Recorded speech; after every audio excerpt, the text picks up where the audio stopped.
wants to know about Dean's storyline this season. Thank God. You first. Gary, go ahead. Well, Dean is...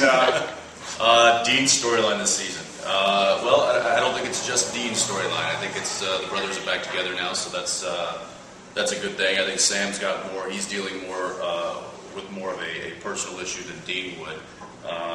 But essentially, the big topic is there's a new evil in the world that the boys are going to have to figure out how to combat. Unfortunately, there's no lore, there's no history, there's no weapons, there's no anything that they can actually use against it. So they're kind of in a position that they've never really had to be in.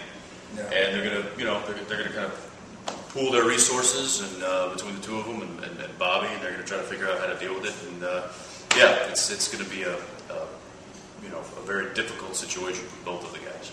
So is Bobby the only one getting any something this season? Let's hope so. Yeah. It's been a while for Dean. I think it's been a while for Sam too. Yeah, it has. The pesky little apocalypse thing kind of threw a wrench in the. Yeah, I think last time I got some, I opened up the Lilith thing, so that was kind of.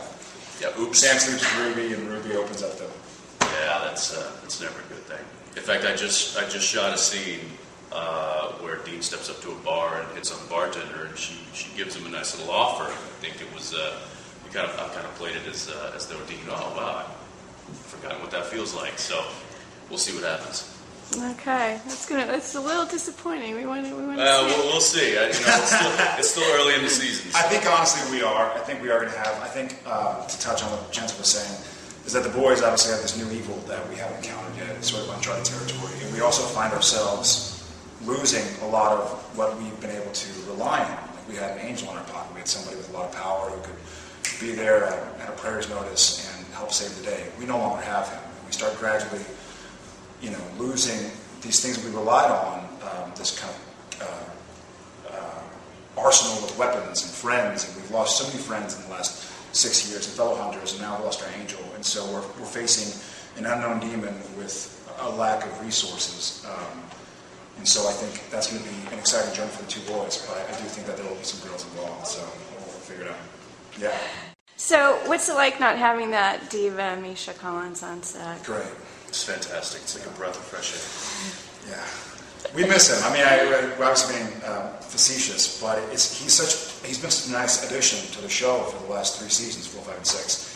And he brings a lot. There's something about when someone's been around for that long that you have a rapport with them on screen, and it's been such an interesting storyline. Remember when we first read episode 1, season 4, we were like, angels now? And like, what's going on? It's almost supernatural. But then we went full force into it, as Supernatural does. And now to pull back out of it full force, it's kind of, we keep on hitting the brakes and then jamming the throttle, and then hitting the brakes and then jamming the throttle. And so it's kind of ups and downs. Yeah, it's a big loss. I mean, it's especially not just for the storyline and the show and the characters, but also for carrying the weight of the show. Misha was he was part of the family. He still is part of the family, and he's not totally gone. We don't know exactly how that's going to play out, but there is his character is definitely taking some big hits and will continue to take some hits. So where the pieces fall with that, we're not quite sure. But we also have a saying here: the surest way to come back is to die. So that's true. Yeah, you're never really dead on this show. Yeah. Or go to hell. Yeah, or go to hell. Come right back. Or heaven. Either way, anywhere you go, there's always a way back. Go up and bring you down. There's always a way back in the storyline. Well, that's the big deal with the end of last season was that Castiel kind of swallows purgatory for all its goods and bads, and no one really knows what's in purgatory, and everybody that does know ain't talking. So Cass just kind of swallows him, not realizing that there's a lot of bad in there that maybe he can't handle. And so we're dealing with the release of, it's almost like we've opened Hell's Gate before, we've opened the Apocalypse, and now we're opening Purgatory. We're basically finding all the secret known the worst things that you could possibly do, that's what we seek out and do.